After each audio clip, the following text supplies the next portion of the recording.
आदाब नाजरीन, आप देख रहे हैं हमारा बेहद ही खास प्रोग्राम आज का मुद्दा, जिसमें हम बात करेंगे आज मगरबी बंगाल के अंदर जो सियासी हालात है और एक दूसरे के ऊपर जो इल्जाम तराशा है उस पर बात करेंगे।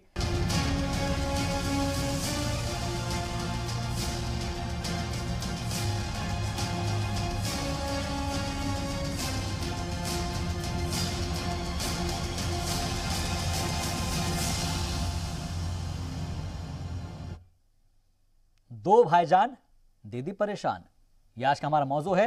दरअसल आज दिनहटा में चुनावी तशहीर के दौरान ममता बनर्जी ने एक अजीब और गरीब अपील की है। ममता बनर्जी ने रैली में कहा है कि अक़लियतों का एक भी वोट तकसीम नहीं होना चाहिए, यानी कि बंटना नहीं चाहिए।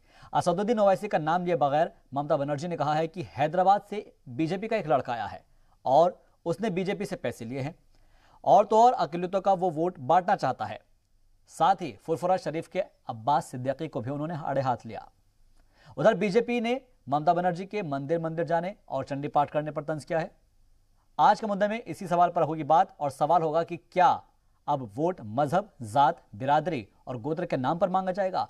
क्या बुनियादी मुद्दे हल हो गए हैं और क्या आवाम के मसाइल अब नहीं है जो मजहबी कार्ड खेले जा रहे हैं? इन्हीं तमाम सवालों के साथ चर्चा करेंगे, लेकिन पहले देखते हैं यह खास रिपोर्ट।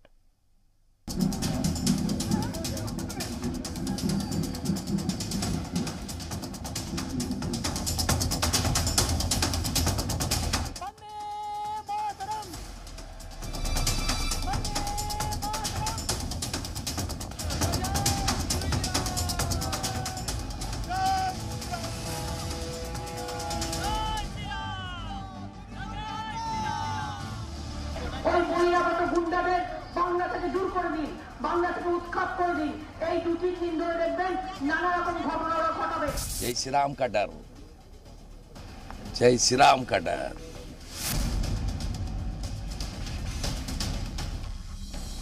वैसे तो मुल्क की 5 रियासतों में इंतखाबात हो रहे हैं, लेकिन सबकी नजर और नजरिया बंगाल को लेकर ही बनता दिख रहा है।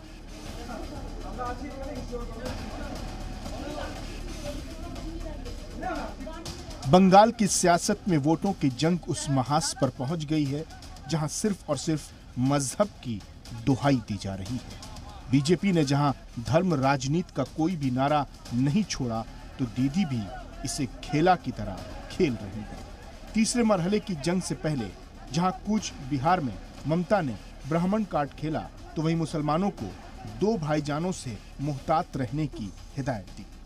হায়দ্রাবাদ থেকে একটা বিজেপির গাই এসছে এবং ওইটা টাকা নিয়েছে বিজেপির থেকে, এবং সেটা ফুরফুরা শরীফের কেউ নয়, ওদের একটা বাচাল ছেলে আছে, সেই ছেলেটাকে নিয়ে টাকা দিয়ে সংখ্যালঘুদের ভোট ভাগ করবার চেষ্টা করছে। একটা ভোটও সংখ্যালঘু ভাগ করবেন না। उधर असम से बंगाल पर निशाना साधते हुए बीजेपी सदर जेपी नड्डा ने ममता दीदी के मंदिर मंदिर दर्शन पर तंज किया। नड्डा ने कहा कि 50 वर्षों से मंदिर नहीं जाने वाले भी मंदिर जा रहे हैं और चंडी पाठ कर रहे हैं। चुनाव में बड़ा आनंद देखने को मिलता है, कोई चंडी पाठ कर रहा होता है। आज तक चंडी पाठ की जरूरत नहीं पड़ी ममता दीदी को बंगाल में, आजकल चंडी पाठ हो रहा है। हमारे यहाँ कहावत है, दुख में सुमिरन सब करे, सुख में करे न कोई, जो सुख में सुमिरन करे वो दुख काहे को होए। आज चुनाव की बेला आई तो लग पड़े चंडी पाठ करने, भगवान के दर्शन करने, मंदिर जाने, टीका लगाने, जनेऊ लगाने। अरे पहले लगाया होता तो ये नौबत ही नहीं आती। और हमको कहते हो कि हम कम्युनल हैं, हमको कहते हो कि हम सांप्रदायिकवादी हैं। अरे सांप्रदायिकवादी तो तुम हो। इंतखाबात में मुद्दा रोजगार का होना चाहिए, महंगाई का होना चाहिए, बुनियादी सहूलतों की फराहमी का होना चाहिए। लेकिन शायद सियासत ने इसे मुकद्दर मान लिया है कि धर्म का कार्ड खेलो, गोत्र का कार्ड खेलो, जात का कार्ड खेलो, मंदिर मस्जिद का कार्ड खेलो, तभी कामयाबी मिलेगी। और शायद अलमिया भी यही है कि इसी कार्ड से जीत का रिपोर्ट कार्ड तय होता है। ब्यूरो रिपोर्ट, जी media.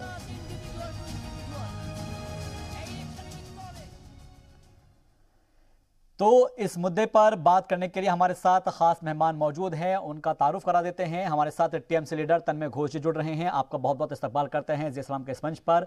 Right wing media think tank के डॉक्टर एस.के. दत्ता साहब हमारे साथ जुड़ गए हैं, आपका भी बहुत बहुत इस्तकबाल करते हैं। और साथ ही हमारे साथ जुड़ रहे हैं AIMIM के लीडर कलीमुल हाफिज साहब, आपका भी बहुत बहुत इस्तकबाल करते हैं। सबसे पहले तन्मय घोष जी, आपसे सीधा सवाल और सबसे अहम सवाल जिसके ऊपर आज की हमारी चर्चा इर्द गिर्द इसके चलेगी, क्या मुसलमानों का वोट लेने का अधिकार किसी एक पार्टी को है, किसी एक खास बिरादरी को है, और क्या अक़लियतों को जिस तरीके से कहा गया है कि ध्यान रखना तुम्हारे वोट बंट ना जाए, तकसीम ना हो जाए, क्या इन तमाम मुद्दों पर ही अब सियासत होगी? क्या इन तमाम मुद्दों के ऊपर ही अब वोट मांगा जाएगा? क्या विकास की कोई बात नहीं होगी? सही है, आपने ये मुद्दा जो उठाया ये सही मुद्दा है। वोट बांटना नहीं चाहिए। क्यों? क्योंकि जो एक फोर्स कम्युनल पॉलिटिक्स करने का कोशिश कर रहे हैं यहाँ पर, उसको ये पहली बार हो रहा है। ये बंगाल में पहली बार हो रहा है जहां पर दिख रहा है कि ये मुद्दा, धर्म के नाम पे मुद्दा उठ रहा है। किसने उठाया ये सभी को पता है। तो इसके लिए सभी के पास ये अपील करना जरूरी है कि कोई भी वोट ना बांटे, या वो मुस्लिम वोट हो या हिंदू वोट हो, वो बांटना नहीं चाहिए। कंसोलिडेटेड वोट होना चाहिए। तो वोट का मैदान में सभी लोग अपने अपने फॉलोअर्स को बोलेंगे कि आप लोग वोट एक जगह में दो। सभी पार्टी बोलेंगे, बीजेपी बोलेंगे, तृणमूल बोलेंगे, कांग्रेस बोलेंगे, सभी लोग बोलेंगे कि हमको वोट दो। तो इसमें हर्जा क्या है? ठीक है सर, आपने अपनी बात रखी है। कलीमुल्लाह साहब, मैं आपसे समझना चाहूंगा कि क्या आपको ऐसा लगता है कि आप बीजेपी के एजेंट हैं, या फिर आपने बीजेपी से पैसा ले रखा है? क्या आप बाकी और पार्टियों के वोट काटने के लिए ही यहां पर आए हैं? देखिए, ये जो सो कॉल्ड सेकुलर पार्टीज हैं, जो मुसलमान वोट को अपना इजारेदारी समझती है, अपना बंधुआ वोट समझती है, ये चाहती है कि इनसे कोई सवाल न करे। आज बैरिस्टर असदुद्दीन ओवैसी साहब ने बंगाल की जमीन पर जाकर इनसे जब सवाल किया कि जब लेफ्ट और कांग्रेस का शासन रहा और 15 साल से दीदी का शासन है, तो आखिर मुसलमानों की आबादी 27% है और वो जेलों में 37% क्यों है, और स्कूलों में और नौकरी में और उससे वो सिर्फ 5 से 6% क्यों है? तब इनको नानी याद आ गई और ये सब लोग इधर उधर की बातें करने लगे। हमें इससे कोई फर्क नहीं पड़ता कि वो कौन इस पे क्या कह रहा है, हमें इस बात का फर्क पड़ता है कि हमारी जो एक अकलियत जो बड़ी तादाद में 27% वहां पे मुस्लिम अकलियत है, आखिर उसके साथ इन सो कॉल्ड सेकुलर पार्टीज ने क्या हाल किया है? उसे मजदूर से बदतर बना दिया। उसके इलाकों में स्कूल नहीं है, उनके इलाकों में अस्पताल नहीं है, उनकी कहीं कोई सरकारी नौकरी में जगह नहीं है। आखिर जब ये पूछ लिया तो दीदी को इतना बुरा लग गया। दीदी के मैनिफेस्टो में कोई प्रोग्राम है? दीदी मुस्लिम लफ्ज बोलना नहीं चाहती और इससे इस तरह से बचना चाहती हैं और चंडी पाठ का सहारा लेकर अपने आप को सॉफ्ट हिंदुत्व की राह पे चलकर वो हमें सबक सिखाएंगे। अरे भाई, हम हिंदुस्तानी हैं, हम भारत के वासी हैं, हम भारत की वो गरीब और एक तरह से हाशिए पे इन लोगों के थ्रू हाशिए पे फेंक दिए गए ग्रुप हैं। तो हमें अपनी आवाज उठाने का अपना आईनी हक है। बैरिस्टर साहब ने वहां जाके जो आवाज उठाई है वो सबसे ज्यादा इन्हीं लोगों पे सवालिया निशान लगा रही है कि जब तुम 35-40 साल से हुकूमत में हो, तुमने आखिर क्या किया? सिर्फ इतना कह देने से कि कोई किसी का एजेंट है या कोई किसी की बी टीम है, हकीकत आप गुरेज नहीं कर सकते, हकीकत छुपा नहीं सकते। बिल्कुल। इसलिए इन लोगों से ये पूछिए कि छोड़िए आप पोलराइजेशन को और नॉन पोलराइजेशन को। पोलराइजेशन तो पिछली बार भी हो चुका, जब 18 सीट जीत गई थी बीजेपी, तब तो एमआईएम वहां नहीं लड़ी थी ना। तब क्या कह रहा था टीएमसी ने, क्यों नहीं रोका पोलराइजेशन? आज सिर्फ 2 सीटों पे एमआईएम कर रही है और अपने हक की बात कर रही है, तो इनको एजेंट नजर आता है। इनको शर्म आनी चाहिए इस तरह की जबान बोलने से पहले। इनको ये देख लेना चाहिए कि एमआईएम का ट्रैक रिकॉर्ड क्या है। बिल्कुल ठीक है, चलिए आपने अपनी बात रखी है। डॉक्टर एस के दत्ता भी हमारे साथ जुड़े हुए हैं। एस के दत्ता साहब, 2 भाईजान और दीदी परेशान, ये सवाल हम इसलिए पूछ रहे हैं, क्या वाकई में ऐसा है कि एक तरफ तो अब्बास सिद्दीकी है और दूसरी तरफ असदुद्दीन ओवैसी है और दोनों मिलकर अगर वहां पर चुनाव लड़ रहे हैं, तो क्या ये दीदी के लिए परेशानी का सबब है?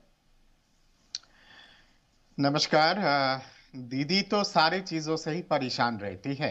आपको याद होगा पहले माँ दुर्गा के झांकियों से भी परेशान होती थी, फिर माँ काली के सार्वजनिक पूजाओं से भी परेशान होती थी, माँ सरस्वती के सार्वजनिक पूजाओं से भी परेशान होती थी, हनुमान चालीसा से भी परेशान होती है, जय श्री राम से भी परेशान होती है, और आज के डेट में दो भाईजान से भी परेशान हो गई है।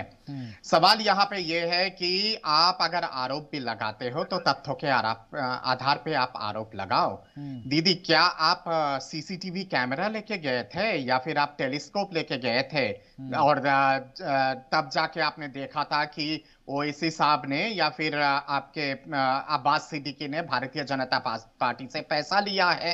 आप अगर इतना गंभीर आरोप लगा रहे हो तो इसका प्रमाण दो, और प्रमाण अगर नहीं दे रहे हो तो चुनाव आयोग को इस पे कदम उठाने की आवश्यकता है और सख्ती से कदम उठाने की जरूरत है। और इस तरह का बेबुनियाद बातें करने से नहीं होता। किस तरह की भाषा का इस्तेमाल करते हो? एक को कहते हो बचाल आपके अब्बासी को, दूसरे के कहते हो गाय, प्रधानमंत्री को आप कहते हो शाला।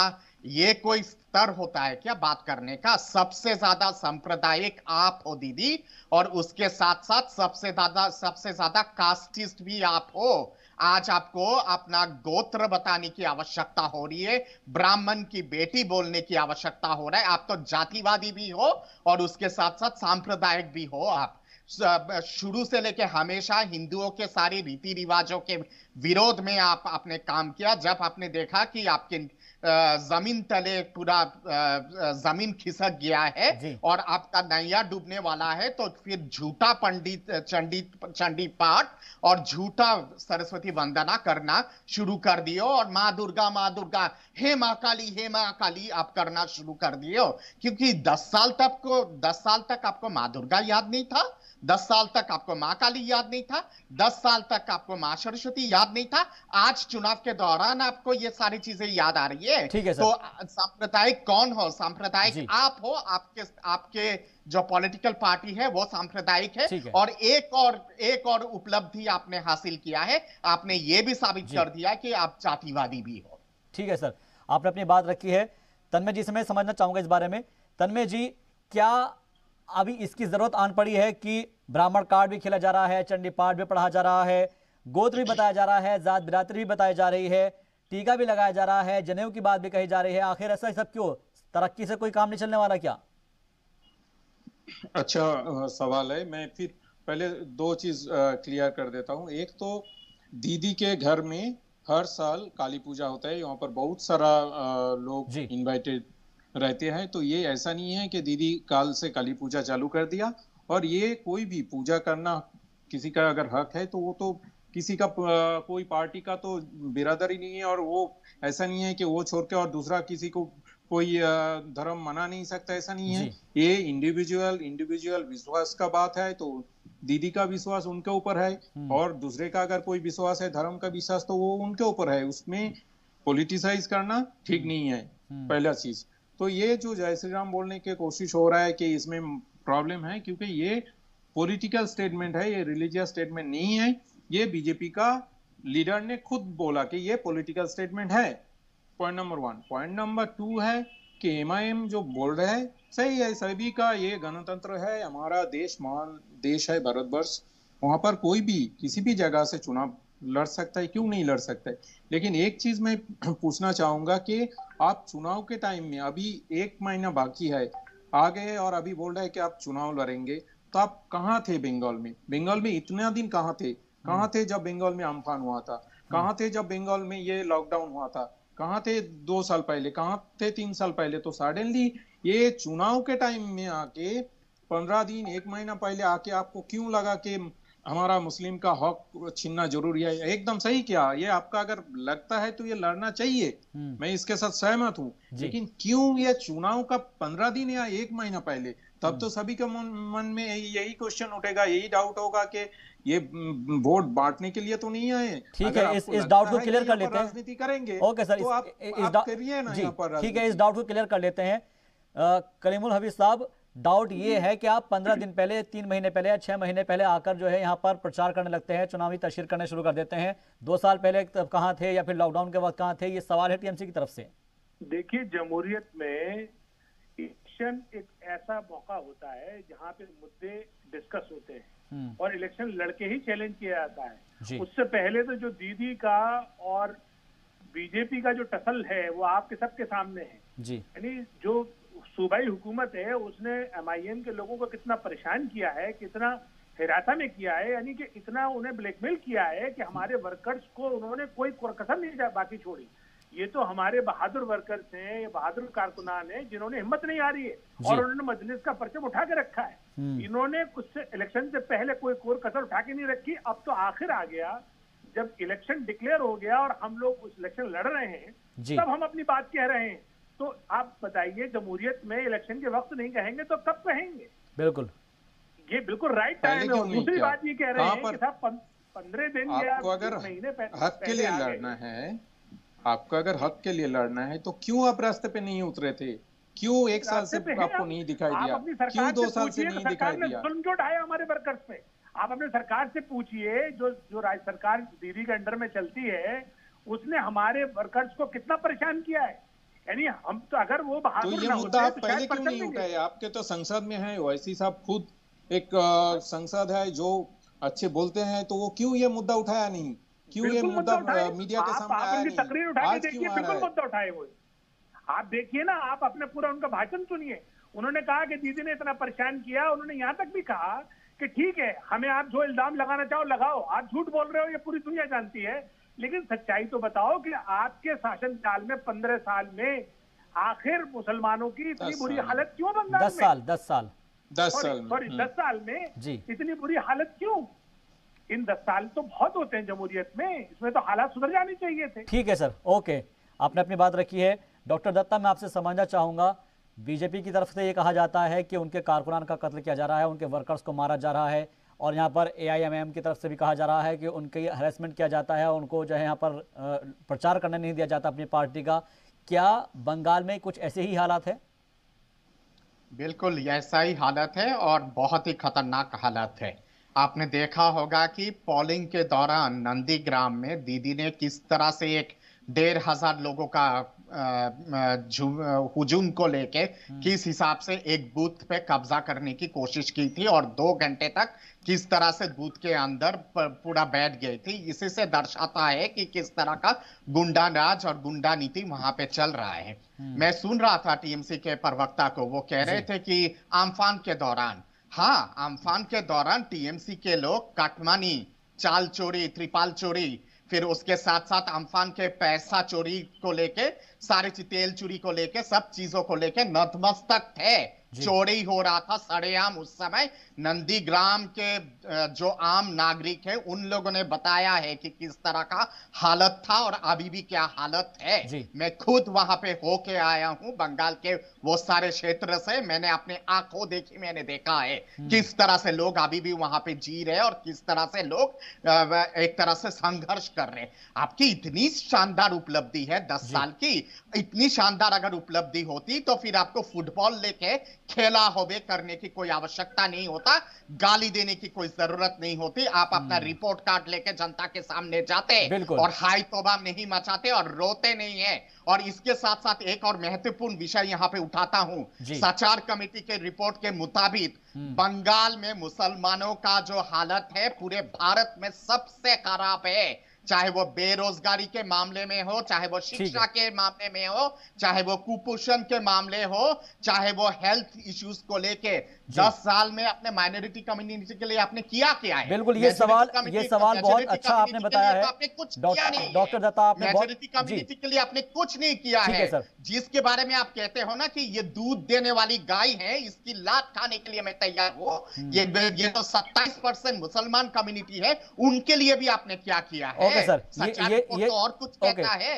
इस सवाल का जवाब हम जानेंगे TMC की जानिब से तन्मय घोष साहब से। तन्मय घोष जी, क्या वाकई में जो अलग अलग है, एक तो अब यहाँ पर असदुद्दीन ओवैसी की बात हो गई, अब्बास पीरजादा की अगर हम बात करें, उनको लेकर भी क्या दीदी के मन में कोई शक व शुबा है कि वो आ गए हैं तो वहां से भी मुस्लिम वोट बैंक जो है वो कट जाएगा, इधर की तरफ से असदुद्दीन ओवैसी काटेंगे? क्या आपको इस बात का खदशा है, कोई इस बात का डर है? ये इसमें आऊंगा। उसके पहले दत्ता साहब ने जो बोला, मैं जस्ट 2 लाइन उसके ऊपर चर्चा करना चाहता हूँ। पहले तो हमको जान के खुशी हुआ कि दत्ता साहब नंदीग्राम गए थे। हम भी गए थे। तो नंदीग्राम 10 साल पहले नंदीग्राम का जो रास्ता था और आज के जो रास्ता है, डेफिनेटली उन्होंने देखा है कि क्या परिवर्तन आया है। Point number 1। पॉइंट नंबर 2, पूरा नंदीग्राम में, बाकी जगह में तो जो बीजेपी का कैंडिडेट थे वो सुबह से सभी जगह में घूम रहे थे, और ममता बनर्जी तो अपना जहाँ पर रहना था वार रूम में वो बैठ के वहीं से परिचालना कर रहे थे। लेकिन क्या हुआ कि एक बूथ में उल्टा तरफ इतना छप्पा मर गया, इतना रिगिंग हो गया, तो वो जाने से दिक्कत हो गया। एक ही बूथ में तो गए थे, उसमें ही इतना दिक्कत हो गया, तो एक लेडी वहां पर गए और उसको थमा दिया, तो सभी लोग को दिक्कत हो गया। तो इसमें क्या प्रूव होता है कि बाकी सब जगह में जैसे चल रहा था, अगर वो तो सभी जगह में सभी बूथ में नहीं गए। Point number 2। पॉइंट नंबर 3, ये नंदीग्राम में अगर विकास के ऊपर चर्चा होते हैं तो आप देखिए, आपको वीडियो क्लिपिंग्स मिलेगा कि ममता बनर्जी जहां जहां गए हैं, सभा समिति की है, वहां पर उन्होंने बोला कि उनका सरकार 10 साल में क्या किया है। और आप देखिए कि बीजेपी का जो कैंडिडेट थे उसके जवान से क्या क्या निकला। उसके जवान से निकला मुमताज बेगम, उनके जवान से निकला मिनी पाकिस्तान, उनके जवान से निकला ये यहाँ पर हिंदू खतरे में है। तो इसमें तो साफ होता है कि कौन किस मुद्दे पे इलेक्शन लड़ रहा है। ये नंदीग्राम के बात हुए हैं। अभी आया है कि ये अब्बास भाईजान के लिए बोल रहे हैं। अब्बास भाईजान के साथ मेरा पर्सनल तौर पे जान पहचान है, तो देयर इज नथिंग पर्सनल। मुझे जो लगता है कि वो जो मुद्दा उठाए हैं, तो वो मुद्दा उठा सकता है। मैं बार बार एक ही चीज बोल रहा हूँ, मुद्दा उठा सकता है, कोई भी मुद्दा उठा सकता है। और वो एक चीज तो अच्छा है, एटलीस्ट वो बंगाल में है, बंगाल में होके, बंगाल को देख के समझ के वो मुद्दा उठा रहे हैं। ऐसा नहीं है कि MIM जैसे है कि था ही नहीं यहाँ पर, लेकिन सडनली इलेक्शन के पहले आ गए और मुद्दा उठा लिया। तो दोनों में थोड़ा फर्क है, ये समझना पड़ेगा। अभी अब्बास भाईजान में ठीक किया कि वो इलेक्शन लड़ेंगे। इलेक्शन में उल्टा तरफ जो संयुक्त मोर्चा हुआ है उसके साथ जुड़े हुए हैं। तो मैं पहले जहां से शुरू किए थे, कोई भी पॉलिटिकल कैंपेन में सभी लोग तो ये बोलेंगे कि सभी वोट हमको दो, वोट पार्टी मत दो। तो एक ही चीज बोला है उसमें, तो मुझे कुछ गलत कुछ नहीं दिख रहा है। ठीक है सर, मैं इसके ऊपर आऊंगा। कलीमुल हफीज साहब, इसमें दिक्कत क्या है? अगर वो कह रहे हैं कि भाई वोट बंटने मत दो और हर पार्टी अपने लिए वोट मांगती है, तो इसमें गलत क्या है? नहीं, बिल्कुल गलत नहीं है, वोट बंटना नहीं चाहिए। और जो बीजेपी इतनी मासूम बन रही है, एक बीजेपी के प्रवक्ता जो पूरे मुल्क में जहर फैलाकर अभी इस वक्त बहुत मीठी बातें कर रहे हैं, इन्होंने असल में जो पूरे मुल्क की फिरका वाराना जो हालत है उसको बदतर किया है। जो लोग हजारों साल से हमारी सभ्यता है, मोहब्बत और प्यार से रहते चले आए हैं, एक दूसरे के साथ हम एक दूसरे को कोऑपरेट करते चले आए हैं, उसको ये तार तार कर रहे हैं। इसीलिए MIM सिर्फ 2 सीटों पर लड़ रही है। अगर हमें वोट बांटना होता, हम चाहते हैं कि अगर ये जीत जाए, जो बिल्कुल कम्युनल पार्टी है भारतीय जनता पार्टी, जो मुल्क के आइन के खिलाफ है, जो मुल्क का जो बेसिक दस्तूर है, नस्ल है, उसके खिलाफ है, हम बिल्कुल चाहते हैं कि ये हारे। इसीलिए MIM ने फैसला किया कम सीटें लड़ने का। लेकिन इसका मतलब ये बिल्कुल नहीं है कि हम ये जो TMC और कांग्रेस का संयुक्त मोर्चा है उसको फिर ही छोड़ दें। उनके किसी मैनिफेस्टो में या उनके एजेंडे में मुसलमानों का डेवलपमेंट क्यों नहीं है? वो क्यों नहीं 1/4 आबादी को इग्नोर कर रहे हैं? आखिर इनसे सवाल कौन पूछेगा? उनके लीडर्स उनसे सवाल पूछते नहीं, MIM पूछती है, तो MIM इनको बुरी लगती है। MIM के बारे में फिर तरह तरह के इल्जाम लगाते हैं। MIM की यही कामयाबी है कि इनको कम से कम हमने उन मुद्दों पे बोलने के लिए राजी कर लिया जिनको ये इग्नोर कर रहे थे आसानी से। ये सिर्फ हिंदू मुस्लिम के चक्कर में ही उसको भुला दे रहे थे। और इतनी बड़ी आबादी 27%, और वो भी जो सरकार सत्ता में हो पिछले 10 साल से, उससे सवाल नहीं किया जाएगा तो किससे किया जाए? ठीक है, जाहिर सी बात है कि जो सत्ता में है सवाल उसी से किया जाता है, और इसलिए ममता बनर्जी 10 साल से सत्ता में है तो सवाल उनसे ही किया जा रहा है। डॉक्टर SK दत्ता साहब, एक चीज़ आपसे भी समझना चाहूँगा मैं, क्योंकि आप काफ़ी ज़्यादा जो पॉलिटिकल चीज़ें हैं उसको बहुत करीब से देखते हैं, और आप बता भी रहे हैं कि मगरबी बंगाल के दौरे पर आप गए, वहाँ पर आपने देखा कि इस वक्त क्या हालत है, सच्चर कमेटी का भी आपने जिक्र किया है। मैं समझना चाहूँगा कि भारतीय जनता पार्टी की तरफ से आखिर क्या कुछ वहाँ पर उम्मीद जगाई गई है, क्योंकि जाहिर तौर पर एक रोड मैप जरूर तैयार किया गया है। क्या वो रोड मैप होगा सोनार बांग्ला बनाने के लिए? जहां रोड मैप की जहां बात आती है, मैं समझता हूं कि भारतीय जनता पार्टी का जो मैनिफेस्टो अभी जो हाल ही में जो प्रेस के सामने दिया गया है, वो अपने आप में सारी चीजें बताता है कि सोनार बांग्ला का रास्ता और सोनार बांग्ला का रास्ता किस दिशा और किस गति से जाएगा। उस पे आपके लड़कियों के लिए पूरा फ्री एजुकेशन के बारे में कहा गया है, नर्सरी से लेके आपके डॉक्टरेट तक जहां तक पढ़ना चाहती है। विधवाओं के लिए जिस तरह का पेंशन की बात की गई है, जो बेरोजगार युवा पीढ़ी है उन लोगों को किस तरह से एक बाकायदा स्टाइपेंड दिया जाएगा सालाना और मासिक स्टाइपेंड, ये तमाम चीजें हैं। उस पे मैं विस्तार से आज इसलिए नहीं जाना चाहता हूं क्योंकि जब मैनिफेस्टो को लेकर जब कभी आप विश्लेषण करेंगे तो एक एक तथ्यों के आधार पे सारी चीजों का जवाब दूंगा। तन्मय मुझे मेरे कुछ बातों पे कटाक्ष कर रहे थे, मैं एक चीज का जवाब दे देना चाहता हूं। तन्मय, मैंने देखा है नंदीग्राम में किस तरह का डेवलपमेंट हुआ है। मैं उस जगह पे भी गया था, ब्लॉक 1 की तरफ, जहां पे ममता बनर्जी की गाड़ी जो खंबे के साथ टकराने के बाद जिस तरह से वो आहत हुए थे, वहां पे जिस तरह का बड़े बड़े गड्ढे देखे हैं ना, और जिस हिसाब से पूरा गड्ढा छाया हुआ है पूरे रोडों में, वही दर्शाता है कि किस तरह का डेवलपमेंट हुआ है। सुपर स्पेशलिटी हॉस्पिटल की बात करती है दीदी, नंदीग्राम से जब हम लोग कलकत्ता की तरफ जब आते हैं हाईवे में, इतना शानदार सुपर स्पेशलिटी हॉस्पिटल अगर होता तो वहां पे क्यों अपना वो नहीं प्लास्टर करवाने क्यों नहीं गए थे, और क्रैप बैंडेज क्यों करवाने नहीं गए थे? भागे थे क्यों साढ़े तीन घंटा गाड़ी में कलकत्ता में के प्लास्टर करवाने और फिर क्रैप बैंडेज करवाने में? अगला दिन सब जानते हैं कि किस तरह का सुपर स्पेशलिटी अस्पताल वहां पे तैयार हुआ था। एमआईएम के प्रवक्ता की बात मैं सुन रहा था, एमआईएम के प्रवक्ता की बातों का एक चीज का संशोधन कर दूं, वो तो प्रवक्ता है पर उनको खुद को पता नहीं है कि उनके पार्टी कितने सीटों में लड़ रही है। 13 सीटों में लड़ रही है एमआईएम, 2 सीटों पे नहीं लड़ रही है। आप अपने डेटा को थोड़ा सा क्रॉस चेक कर लीजिएगा। दूसरी बात यहाँ पे ये आती है कि एमआईएम से ज्यादा सांप्रदायिक पार्टी तो इस देश में दूसरा कोई है नहीं, जिसका मुखिया और मुखिया का भाई कहता है सरेआम कि 15 मिनट के लिए आर्मी और पुलिस को हटा दो और ये तमाम जितने हिंदू हैं इन सबको हम लोग सबक सिखा देंगे और बता देंगे कि हम लोग है क्या चीज। और मिनी पाकिस्तान की जहां बात आती है ना, पाकिस्तान की जहां बात आती है, हम लोगों ने नहीं कहा था पाकिस्तान, आपके टीएमसी के ब्लॉक लेवल के लीडर ने सरेआम कहा था कि 4 पाकिस्तान बनाएंगे हम लोग, गुमराह कर रखा है इन्होंने। किसान और 30% के माध्यम से 4 पाकिस्तान बना देंगे। तो इसलिए टीएमसी इन्होंने न बोलती है सांप्रदायिकता का जहर बोला है, बल्कि और पाकिस्तान हजारों साल पुरानी सभ्यता करती है। और इसीलिए खेला होबे जय बांग्ला और माँ माटी मानुष सारी चीजें जो बांग्लादेश के आवामी लीग और पार्टी के सारी चीजें इंपोर्ट करके लेके आती है टीएमसी। हर कोई जानता है इनके पास पाकिस्तान और इसके अलावा कोई रोहिंग्या तो जावेद अगर लास्ट रिपोर्ट दिए, ये तो बातें करती है। हिंदुओं के लिए कौन सा काम किए हैं आप? माँ दुर्गा के झांकी को वंचित करने की कोशिश की है। माँ काली की पूजा करते हैं काली घाट में, कितना प्रेम है आपका माँ काली के प्रति। माँ दुर्गा की पाठ हो रहा है, एक तरफ ये अपना विलाप कर रहे हैं, सबको पता है और इसीलिए गलत चंडी पाठ करती है और इसीलिए गलत सरस्वती वंदना करती है। इतना ही अगर सनातनी हिंदू होती तो कम से कम चंडी पाठ सही तरह से करती या फिर सरस्वती वंदना सही तरह से करती। फाइनली आप वही जगह में आ गए ना दत्ता साहब। सरस्वती डॉक्टर दत्ता आपने अपनी बात रखी। ओके, एक एक करके मैं आपसे भी गुजारिश करूंगा, एक एक करके अपनी बात रखें।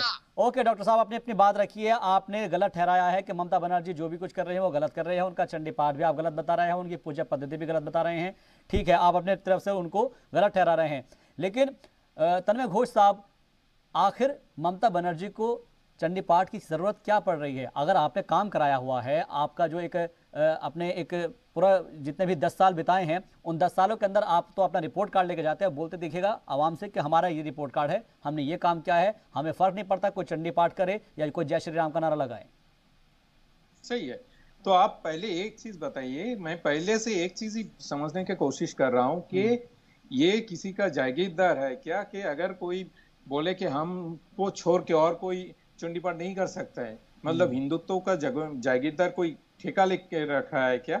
उन्होंने उनको छोड़ के कोई नहीं बोल सकता है। रिपोर्ट कार्ड हर जगह में, मैंने ये बोला, आप कोई भी वीडियो फुटेज देख लीजिए, हर सभा में क्या क्या किया है इनका जिक्र ममता बनर्जी कर रहे हैं। एक नंबर बात। 2 नंबर बात, विकास के बात तो सभी जगह में कर रहा है कि हम लोग ये किया, तो उसके उल्टे तरफ से क्यों नहीं ये विकास के बात हो रहा है? बीजेपी के जो प्रवक्ता है और बीजेपी के जो लीडर है वो लोग जब बात कर रहे हैं तब तो घुमा फिरा के ये बात नहीं कर रहे। और जो भी मैनिफेस्टो में लिखा है, हमने देखा बिहार इलेक्शन में क्या बोले थे कि हम युवाओं को क्या ये देंगे, और इलेक्शन के बाद वो भूल गए। सभी को कोरोना वैक्सीन देंगे बोले थे, वो भूल गए। 15 लाख लोकसभा इलेक्शन में बोला था 15 लाख सभी के अकाउंट में आएगा। हमारा अकाउंट में तो नहीं आया, शायद आपका अकाउंट में आएगा तो अच्छा है, मेरे को थोड़ा बांट दीजिएगा। तो हमने देखा है क्या क्या बोल रहे हैं। अरे पहले जो बोले थे वो तो करने दीजिए, बाद में तो बाकी कुछ करेंगे। और हमने जो बोल रहा है वो तो करके दिखाया है। हमने जो बोला है वो तो करके दिखाया है। त्रिपाल चोरी से कितना आपके अकाउंट में आया है, आम्फान के पैसा से कितना आपके अकाउंट में आया है, ये सारा खुलासा कर दीजिए ना। कितना अकाउंट आपके अकाउंट में कितना पैसा आया है जरा बता दीजिए। रोज वैली से, शारदा से, सिंडिकेट से। आप एक काम कीजिए ना डॉक्टर दत्ता साहब, एक काम कीजिए, आप जिस लोगों के बात आप कर रहे थे 6 महीना पहले भी, 1 साल पहले भी, वो सब तो अभी आपके कैंडिडेट है। आपके शुभेंदु अधिकारी आपके कैंडिडेट है, मुकुल राय आपके कैंडिडेट है। आप वॉशिंग मशीन है क्या? बीजेपी पार्टी वॉशिंग मशीन है क्या कि जब आपके पार्टी में गया था उनके कोई कुछ प्रॉब्लम नहीं है? अगर प्रॉब्लम इतना होता है तो क्यों आपने अपने पार्टी में लिया, क्यों आप उम्मीदवार खड़ा किया?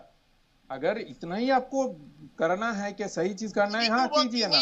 तो क्यों इन लोगों को लिया आपने और कैंडिडेट भी बना दिया? कैंडिडेट भी बना लिया। वो लोग आपका केस है, जिस लोगों को आप बोल रहे थे चोर, अभी उन लोग आपका केस है। ठीक है, ये सवाल तो वाजिब बनता है। एस के दत्ता साहब जो टीएमसी सवाल उठा रही है, दत्ता साहब टीएमसी में जो चलता है ना 75% और 25%, इसका खुलासा कर दीजिए। ठीक है सर, ये पूछेंगे, ये सवाल पूछेंगे इनसे, शारदा नारदा के बारे में पूछेंगे। लेकिन जो टीएमसी का सवाल है वो कई सारे लोग पूछ चुके हैं। उनका ये कहना है कि अगर किसी के ऊपर करप्शन के चार्जेस लगते हैं तो वो भारतीय जनता पार्टी में शामिल होने के बाद पूरा दूध का पाक हो जाता है और पूरा साफ हो जाता है, एक तरीके से वो धुल जाता है, उसके सारे के सारे पाप धुल जाते हैं, सारे दाग धुल जाते हैं उसके। देखिए, जहां बात आती है शारदा नारदा को लेके या फिर जिनके ऊपर भ्रष्टाचार का आरोप लगा हुआ है, कानून अपने हिसाब से सारी चीजों का काम कर रहे हैं। भारतीय जनता पार्टी पे ये सब लोग शामिल होने के बाद किसी की भी केसेस विड्रॉ नहीं हुआ है और बहुत सारे ऐसे आरोप पॉलिटिकल आरोप लगवाया था।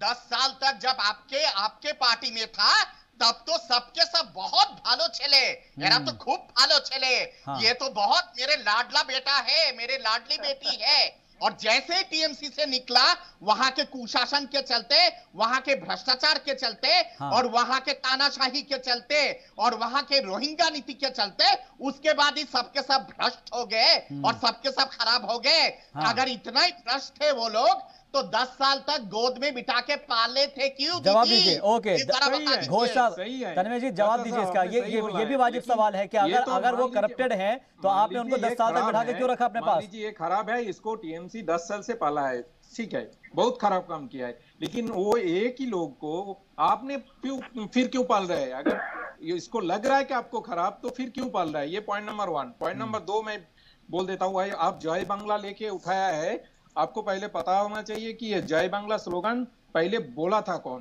पहले जय बांग्ला ये फ्रेज कहां से आया है? ये काजी नजरुल इस्लाम ने पहले जय बांग्ला स्लोगन का ये लिखा था। और दूसरा है आप जो से गलत बोल रहे हैं, मैं खत्म कर दूं दत्ता साहब, मैं खत्म कर रहा हूं। दत्ता साहब सुन लेते हैं एक बार, फिर एसके दत्ता साहब पहले सुन लेते हैं एक बार, मुझे खत्म कर दीजिए। फिर आपने और एक चीज बोला है कि ये बांग्लादेश से इंपोर्ट किया हुआ है शेख हसीना गवर्नमेंट के साथ, तो ठीक है। हाफिज साहब मैं पूछूंगा, हाफिज साहब ये भी पूछूंगा मैं। कलीमुल हफीज साहब आपसे भी समझना चाहूंगा, जो आप सवाल उठा रहे हैं इसका जवाब भी मैं लूंगा, लेकिन आपसे एक चीज समझना चाहूंगा कि जो आप बात कर रहे हैं कि टीएमसी ने क्या क्या है मगरबी बंगाल में अकेलेतों के लिए, मैं यही सवाल पूछना चाहूंगा कि अब तक एआईएमआईएम ने अकेलेतों के लिए हैदराबाद में क्या किया है?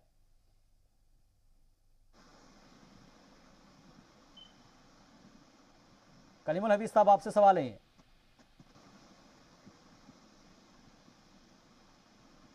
लगता है राब्ता कट गया है हमारा, फिर से जुड़ने की हम कोशिश करेंगे। ठीक है तन्मय जी, आपसे जवाब चाहूंगा मैं कि एआईएमआईएम की तरफ से कहा जा रहा है कि आपने अकेलेतों के लिए, मुसलमानों के लिए कुछ नहीं किया है, और अब जब वोट की बारी आई है, जब इलेक्शन की बारी आई है, तो आप बीजेपी का उनको एजेंट बता रहे हैं। नहीं, देखिए, कुछ नहीं किया है ऐसा नहीं है। हमने जैसे पहले भी बोला है, क्योंकि देखिए क्या नैरेटिव आता है, कुछ करेंगे तो आप बोल रहे हैं कि आप उनके ऊपर अपीजमेंट कर रहे हैं, कुछ नहीं करेंगे तो बोलता है आप उनके लिए कुछ किए नहीं है। तो ऐसे हमने अलग से देखते नहीं है कि कौन क्या है, कौन हिंदू है, कौन मुस्लिम है। बाकी जो भी प्रकल्प लिया गया है सभी के लिए लिया गया है। ये देखिए, स्वास्थ्य साथी लिया गया है, जुबोश्री लिया गया है, ओइकोश्री लिया गया है, बहुत सारा प्रकल्प जो लिया गया है सभी के लिए लिया गया है। तो ये हम फर्क नहीं करते हैं कि ये हिंदू है या मुस्लिम है, ये देख के कोई प्रकल्प लेना नहीं चाहिए। एक नंबर। दूसरा है, एक आलिया यूनिवर्सिटी बोल के जो एक यूनिवर्सिटी यहाँ पर है, उसका आप नया कैंपस देखिए, इसको कितना मॉडर्नाइजेशन किया गया है। और जहां पर ऐसा नहीं है कि सिर्फ मुस्लिम लोग पढ़ते हैं और मुस्लिम टीचर्स पढ़ाते हैं, ऐसा नहीं है। तो इसके ऊपर सभी, लेकिन पहले जो था उसके हिसाब से इसको कई गुना बढ़ाया गया है और मॉडर्नाइजेशन किया है। दूसरा चीज है, बहुत सारा अनएडेड मदरसा था जो कि गवर्नमेंट का नहीं है, गवर्नमेंट एडेड नहीं है, उनका को टीचर्स लोगों को भी बहुत सारा डिमांड था, वो भी फुलफिल किया गया है जी। फिलहाल ऐसा नहीं है कि सभी को एक ही साथ में हम गवर्नमेंट एडेड नहीं कर सकते। फिर भी जितना सपोर्ट देना था उतना सपोर्ट देने की कोशिश किया गया है। तो ओवरऑल बेसिस में अपलिफ्टमेंट का कोशिश जारी है। और आप अगर गांव में जाएंगे तो देखेंगे कि जहां पर ये मुस्लिम कम्युनिटी है, ये फैक्ट है कि उनका ओवरऑल सोशियो इकोनॉमिक स्ट्रक्चर खराब है। ये बंगाल में नहीं, पूरा देश में ही खराब है। तो उनको उठाने का जरूरत है। और भी आप एक चीज देखिए, और भी एक चीज देखिए, इसके पीछे जिम्मेदार कौन है? अगर रिप्रेजेंटेशन, आप रिप्रेजेंटेशन देखिए, हम लोग जितना रिप्रेजेंटेशन रखा है असेंबली में, आप बाकी पार्टी के देखिए कितना रिप्रेजेंटेशन है। तो उसमें तो एम्पावरमेंट का वहीं पर खुलासा होता है कि एम्पावरमेंट देने के कौन कोशिश कर रहा है। आप बाकी पार्टियों के साथ देख लीजिए परसेंटेज ऑफ रिप्रेजेंटेशन, तो आपको पता चल जाएगा। ठीक है, कलीमुल हफीज साहब, जो बातें बताई है टीएमसी की जानिब से कहा गया है कि तमाम चीज़ें अकेलेतों के लिए, मुसलमानों के लिए उन्होंने की है। मैं आपसे ही सवाल कर रहा था, आपकी लाइन कट हो गई थी, कि एआईएमआईएम ने हैदराबाद में ऐसा क्या किया है कि जो टीएमसी में भी करना चाहती है?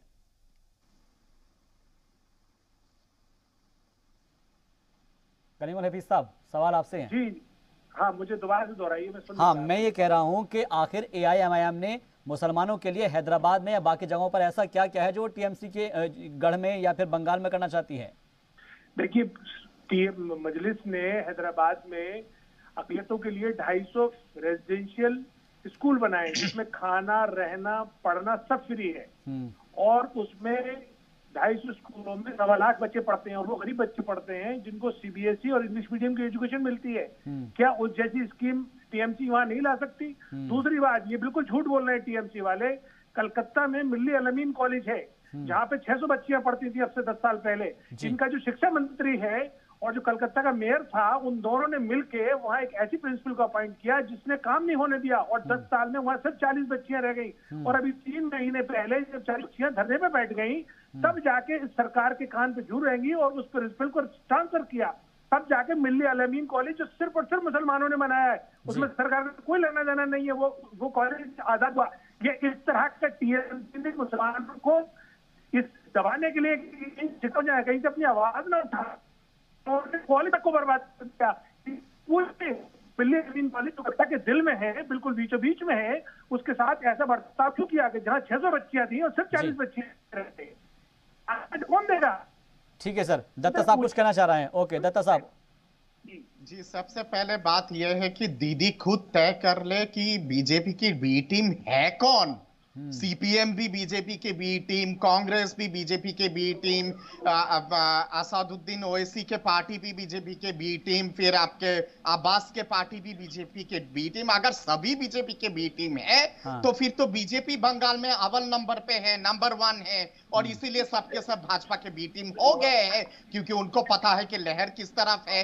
तो ये निर्णय दीदी पहले खुद कर ले कि कौन बी टीम है आखिर में। दूसरी बात यहाँ पे ये आती है कि मैं सुन रहा था, ये कह रहे थे कि तमाम भ्रष्टाचार की चीजें और ये तमाम चीजें और बोइरागोतो दीदी जो बोइरागोतो कहती है ना माननीय प्रधानमंत्री जी को और गृह मंत्री जी को, सबसे बड़ा बोइरागोतो तो दीदी के घर के अंदर है।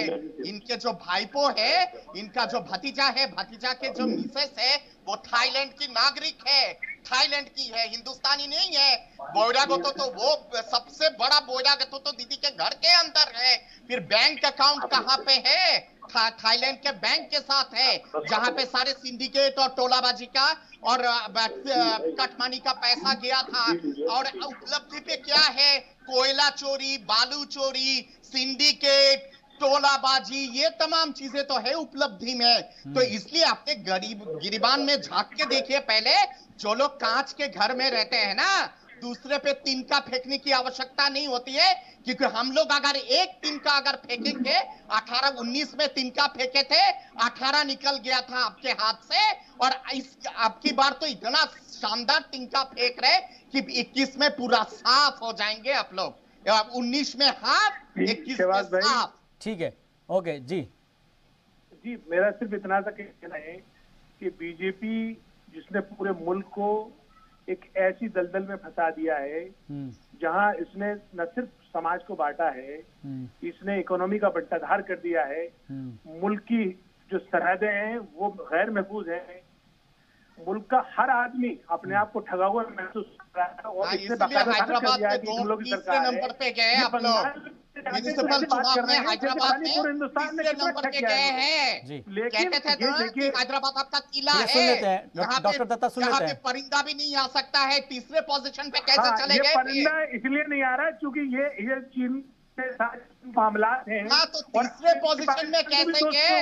म्युनिसिपल इलेक्शन में शर्म नहीं आता है? भाजपा से भी पीछे रह गए आप लोग। म्युनिसिपल इलेक्शन में तो तीसरे पोजीशन पे कैसे गए? हाथ मिला रहे हैं। सुन लेते हैं किला जो खड़ा करके रहे थे, कंप्लीट करने दीजिए एक बार सुन लेते हैं हमको। धाराशाही हो गया म्युनिसिपल इलेक्शन में। सुन लेते हैं जी हबीब साहब जी। मैं कह रहा हूँ कि बीजेपी जिसने पूरे मुल्क का बंटाधार कर दिया, दाता किसान है उन तक कोई बच्चा है, तो इसका जो रवैया है उसके लिए तो ये इसको भुगतना पड़ेगा। बंगाल इलेक्शन में भी इसको जनता सबक सिखाएगी। लेकिन मेरा सिर्फ कहना इतना ही है, MIM का मुतालबा इतना ही है कि आखिर बंगाल का जो गरीब मजलूम अकलियत तबका है उसकी कौन सुनेगा? उसकी आखिर कोई तो सुनवाई करे। ये जितनी पार्टियां हैं, चाहे कांग्रेस का संयुक्त मोर्चा हो, चाहे TMC हो, आखिर इनके एजेंडे में मुसलमानों के लिए क्या है? ये क्यों नहीं साफ साफ बता देंगे हम आपके डेवलपमेंट के लिए क्या करेंगे? नहीं तो क्या MIM सिर्फ मुसलमानों का ठेका लेंगी, बाकी और किसी का ठेका नहीं लेगी अगर जीतती है तो? नहीं, बिल्कुल है। हमारा तो गरीब, तो फिर आप मुसलमानों की बात कर रहे हैं। सबका है, लेकिन मुसलमान का हिंदुस्तानी नहीं है। नहीं, मुसलमान हिंदुस्तानी है। आप आइन की दुहाई देते हैं, MIM आइन की दुहाई देते हैं, असदुद्दीन ओवैसी आइन की दुहाई देते हैं, बताते हैं कि आइन के अंदर ये लिखा गया है, तो आइन के अंदर तो सबको साथ लेकर चलने की बात कही जाती है। आइन के अंदर इसलिए तो हम कह रहे हैं जब सबका साथ हो रहा है तो मुसलमानों का खुद का उद्धार कर पाएंगे आप लोग? हैदराबाद में कितना उद्धार किए थे मुसलमानों का हैदराबाद में, इसलिए जनता ने आप लोगों को उठा के फेंक के तीसरे पोजीशन पे फेंका म्युनिसिपल इलेक्शन में। खुद के घर के अंदर तो चीजें नहीं कर पाए। मैं आना चाहता हूँ। ठीक है सर, बात न करें, क्या हमारी बात करना फिर गवाना है? बिल्कुल करनी चाहिए। जवाब दे फिर। ठीक है सर, मैं दो बात बोलना चाहता हूँ। तन्मय जी अपनी बात कीजिए। आखिर इनके मैं सर आपने अपनी बात की, हबीब साहब आपने बात की, दत्ता साहब ने सडनली पता नहीं कि ये डिबेट में वो टॉपिक कहाँ से आया, वो उठा के एक हाउसवाइफ के बात उठा लाए कि वो बाहर से है और उसका जितना गुस्सा उसके ऊपर निकाल दिया। तो मुझे ये समझ में नहीं आता कि ये पार्टी हर टाइम में क्यों महिला विरोधी स्टैंड लेते हैं। आप दत्ता साहब, मैं खत्म कर लेता हूं। दत्ता साहब कंप्लीट करने दे। दत्ता जी सुन लेते हैं पहले बात। तन्मय जी सुन लेते हैं। दत्ता जी देखिएगा, एक करके मैं सबको टाइम दे रहा हूँ। दत्ता साहब मैं सबको वक्त दे रहा हूँ, सबको मौका दिया जा रहा है। ऐसे दत्ता साहब पहले सुन लेते हैं, कंप्लीट कर दीजिए। ये दिक्कत है कि जब भी कोई ये पॉलिटिकल पार्टी के समर्थन में बोलता है या पार्टी का नेता लोग बोलते हैं, तो कहां से ये लोग एंटी वुमेन कहां से स्टैंड ले लेते हैं पता नहीं है। इनको प्रॉब्लम क्या है? 2 दिन पहले उनका लीडर बोला है कि ये साड़ी उठा के दिखाते हैं, अभी ये बोल रहा है कि वो जो एक हाउस वाइफ है जो पॉलिटिकल डोमेन में नहीं है, पॉलिटिकल डोमेन में नहीं है, उसके अगेंस्ट में बोल रहा है। उसके कुछ दिन पहले उनका सीएम बोल रहा है कि रिप जीन्स पहनते हैं। हर तरफ आप देखो ये एंटी वुमेन, ये और ये देश को तो बेच ही दिया, देश को बेच दिया, अभी समाज को भी बांटने हुए लगे हुए हैं। और फाइनली ये हम देखिएगा, समाज को ना कोई बंटने देगा ना कोई देश को बंटने देगा। मुल्क एक था, ये लोग मां, ठीक है सर, ओके, तो इसके ऊपर और क्या बोले? ओके, मेरे पास वक्त की कमी है। आप तमाम मेहमान हमारे साथ जुड़े, आपका बहुत बहुत शुक्रिया। ये मुल्क एक था, एक है, एक रहेगा। इसे जो भी बांटने की कोशिश करेगा वो मुंह की खाएगा, फिर चाहे वो कोई सी भी पार्टी हो, क्योंकि मुल्क एक है, हमेशा एक था और एक ही रहेगा। लेकिन बंगाल इंतखाबात के अंदर कम से कम इस बात का लिहाज रखना चाहिए कि आपको किस लहजे से किसके साथ बात करनी है, और एक दूसरे के ऊपर जो इल्ज़ाम तराशी है कम से कम उसके अंदर इतनी मर्यादा जरूर रहनी चाहिए कि जब इलेक्शन के बाद के नतीजे आए तो एक दूसरे के साथ आंख मिला पाए। दीजिए इजाजत, आप देखते रहिए जी सलाम।